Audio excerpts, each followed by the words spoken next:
This episode is brought to you by Shopify.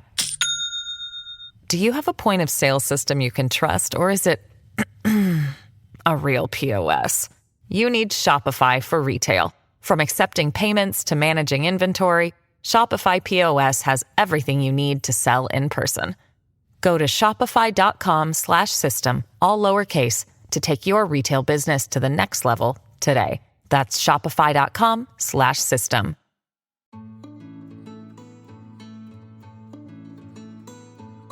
Hi there. Thank you for clicking on Raising Me. And boy, do we have a unique topic today. This is a podcast where we chat about the things we're experiencing as parents, both big and small, and lean on the experts for advice.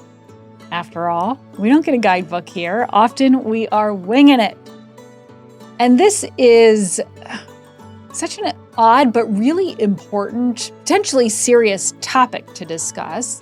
But that's the thing, no one really knows the long-term consequences yet.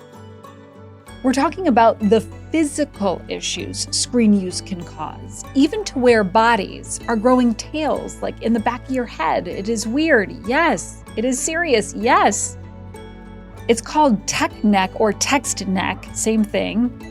And prolonged screen use is leading to these physical changes in people. Dr. Allyson Coffin is with us. She is seeing this in her office regularly now. Dr. Coffin has more than a decade of experience as a chiropractor working in both New York and in Maine. Her practice, aligned with Allyson, is in Maine.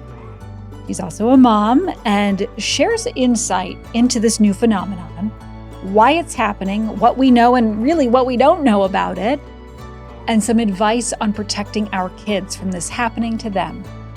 It's eye-opening.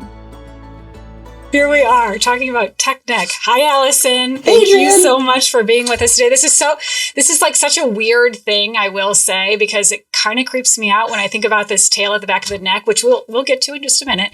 But I want to talk about tech neck. This is a real phenomenon that you actually see every day. What is this? Okay, so tech neck or text neck, the two words are the same, is when it's from a prolonged looking down. So if your head is down, your chin is down towards your chest, for years, you'll start to get this little bony protrusion at the base of your neck. So if you take your hand and you put it like at the base of your hairline, that's where the bony protrusion is.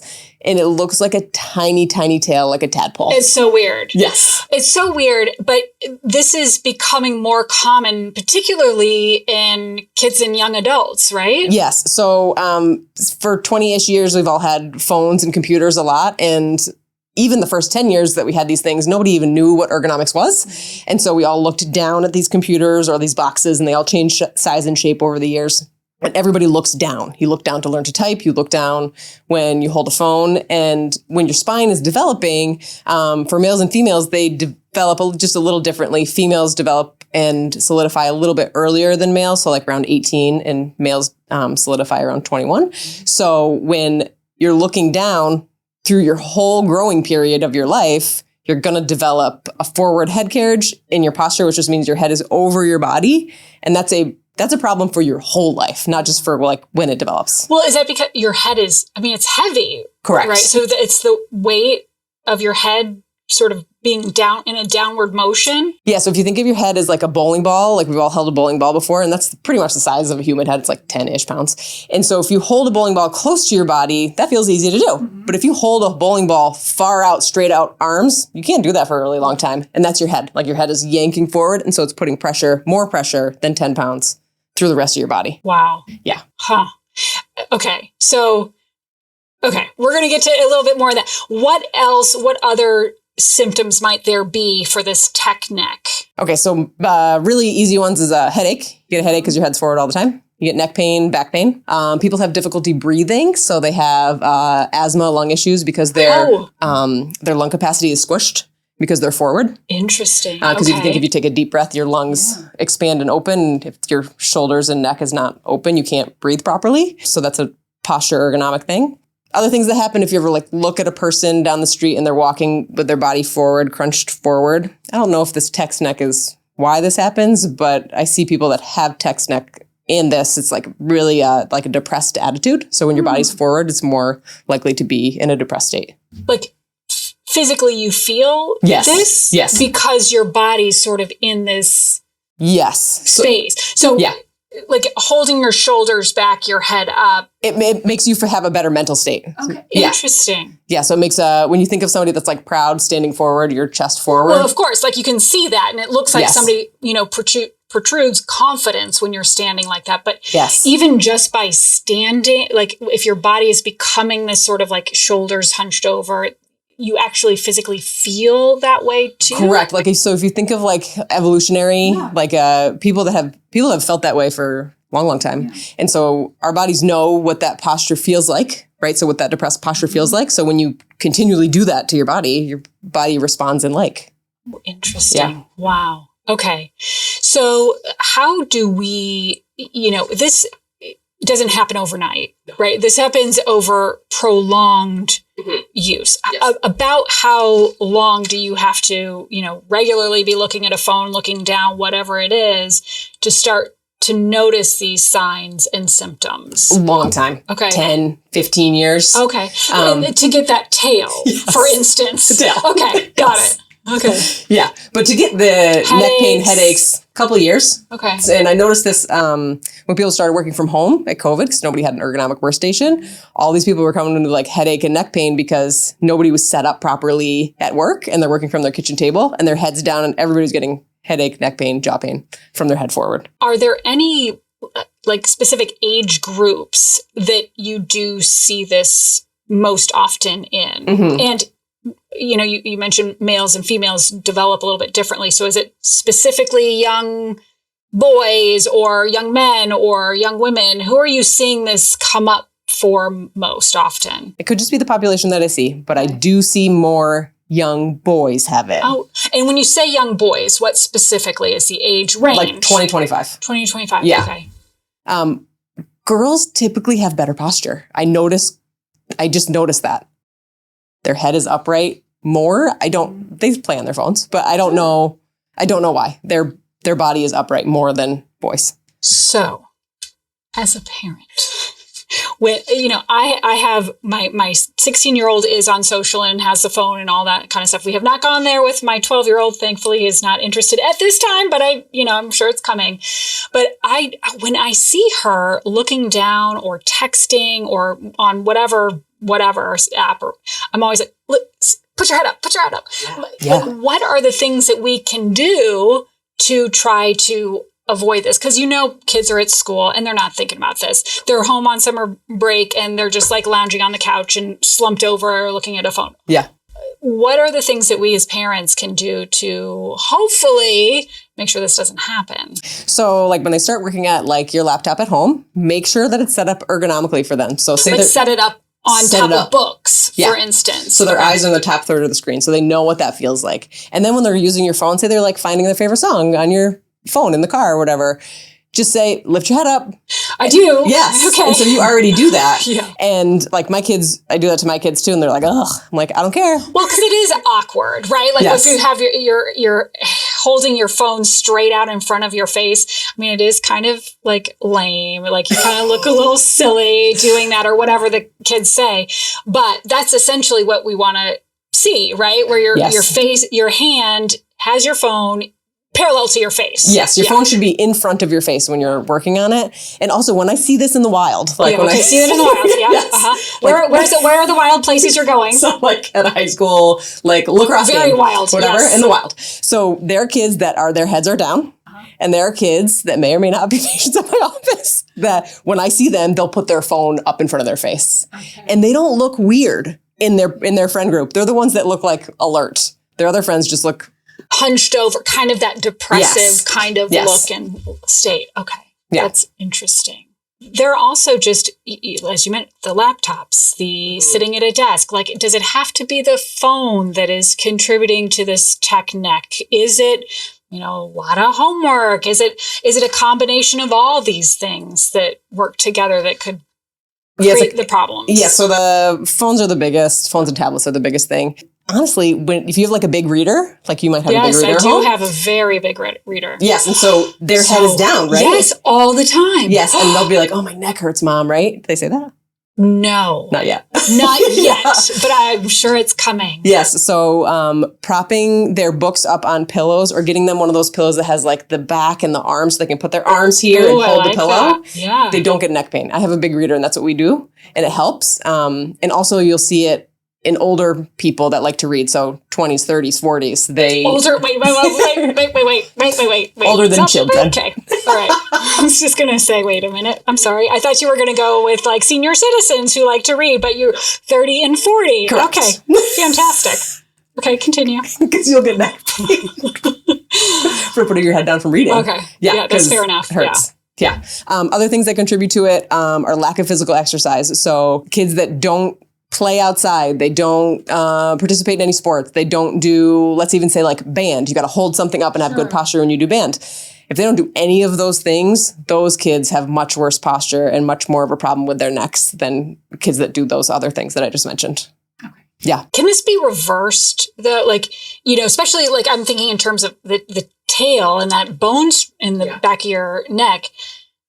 Is that reversible? Should we be worried? You're shaking your head. It is not reversible. So that seems like a problem. Yes. Okay. So let's dive into that a little bit more. Why is that a problem and why can't we reverse it? So when you have bony growth on anywhere in your body, think of like your grandmother that has her. This episode is brought to you by Shopify. Do you have a point of sale system you can trust, or is it a real POS? You need Shopify for retail. From accepting payments to managing inventory, Shopify POS has everything you need to sell in person. Go to shopify.com/system, all lowercase, to take your retail business to the next level today. That's shopify.com/system. Arthritis in her knees, right?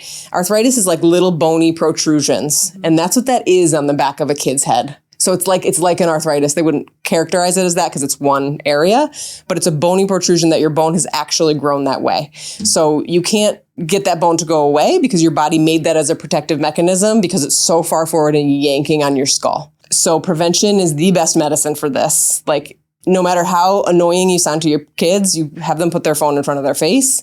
Move their stuff up. Everything needs to be up. It's incredibly helpful.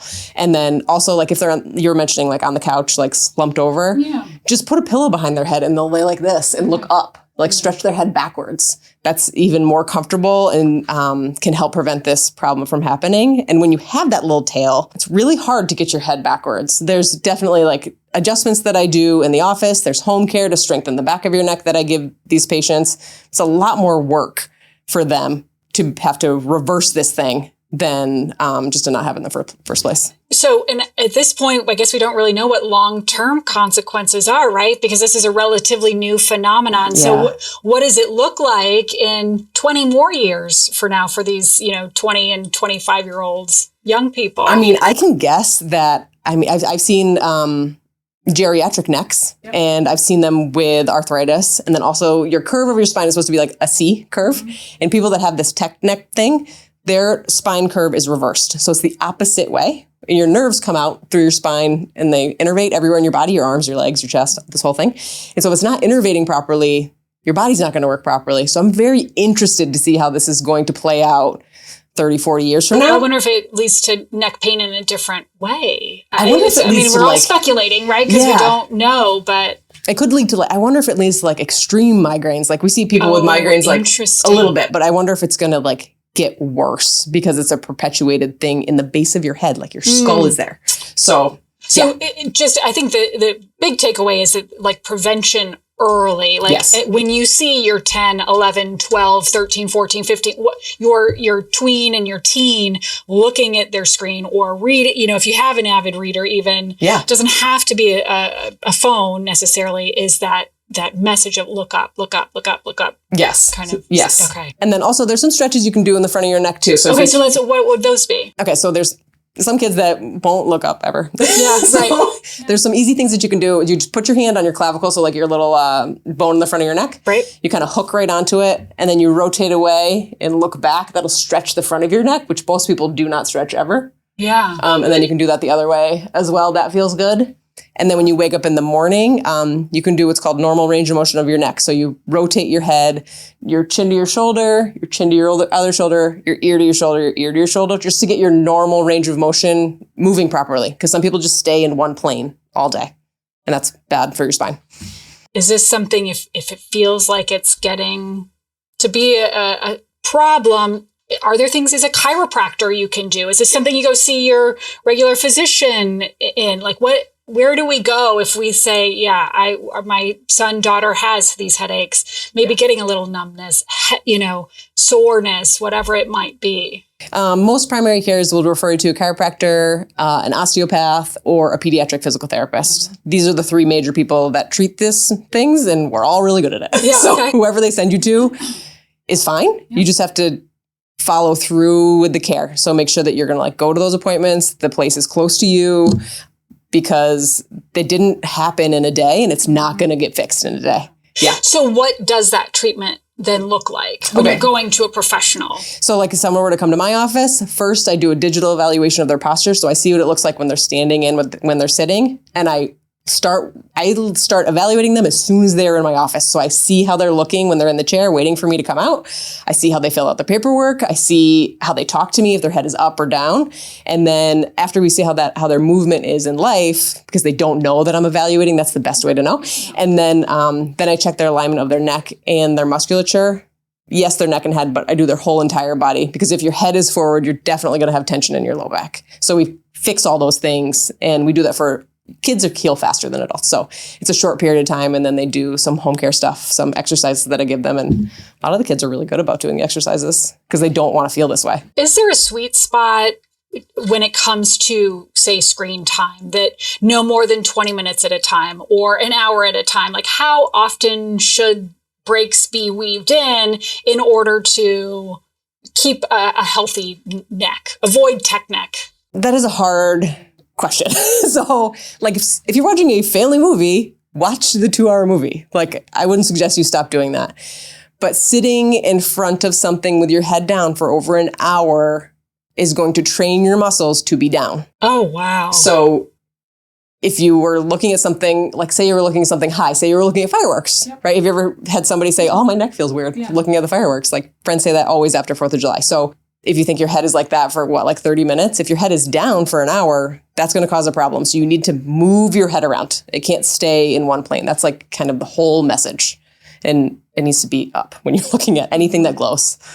Okay. Yeah. And what about sleep too? Does sleep play a role, making sure you have good posture in your sleep? And are there things we can do specifically, keeping this in mind, knowing that we might be looking at a lot of screens, that we can, be proactive when it comes to sleep? Yep. So with sleeping, you want to sleep with one pillow. One pillow only. One pillow only. Nice, supportive one pillow. 2 pillows pulls your head forward, and then you're just perpetuating the whole thing. Oh, golly. And then sleeping on your back is fine. Sleeping on your side is also fine. Don't tell me sleeping on your stomach. Your stomach is terrible. Oh, okay, fantastic. Yes. So that's really bad. It's really bad for your whole self. Because if you think, turn your head and then keep it there for 8 hours, your neck hurts. Yeah, that makes sense. Yeah. But if you're on your side, there's a couple preventative things you can do, and Squishmallows are really popular now. Oh my gosh, we've got a ton of them in my house. Of course, the older two are kind of okay, we're done with these, but now what do we do with these bins of Squishmallows? I think you have a solution. Go ahead. Use your giant Squishmallow. Okay. So your kid, when they're home, they're in their safe little cozy space, so they can still use their Squishmallow. So they're going to have one pillow under their head. The Squishmallow is not the pillow.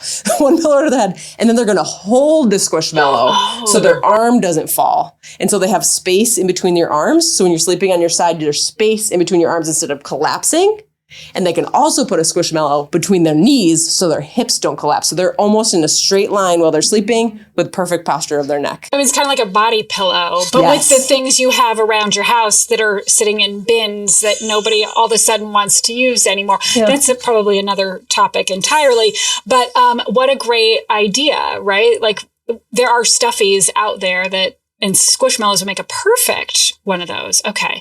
What about when it comes to playing sports? Are there things that we should keep in mind when it comes to posture and sports that we might play? So sports is like a very broad topic. So You're there's right. like So lots many of different sports. right. So it depends on your kid and the way that they move their bodies. So some kids move their bodies very physically. Think of like a gymnast or like a field hockey player or a lacrosse player. They move their body very physically. So they need to make sure that they are moving their heads and necks properly. They're not the kids that I really worry about with the tech neck because they are looking up, right? Because they're looking for the ball. They are looking for their, like where they want to land.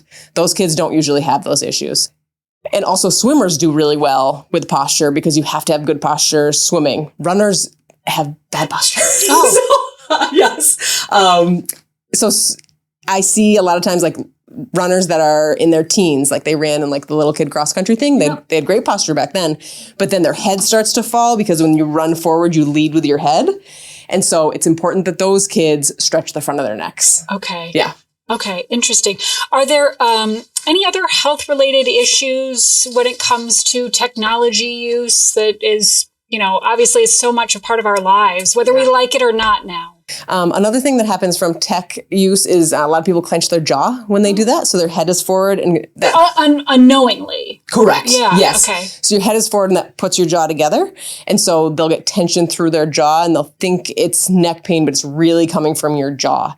So an easy thing to do is just massage the outside of your jaw. That helps. And then continue to stretch the front of your neck and you'll stop getting that jaw pain, or your kid will complain of it. As long as it's not like an abscessed tooth or something, it's probably just clenching your teeth. Wow. Yeah.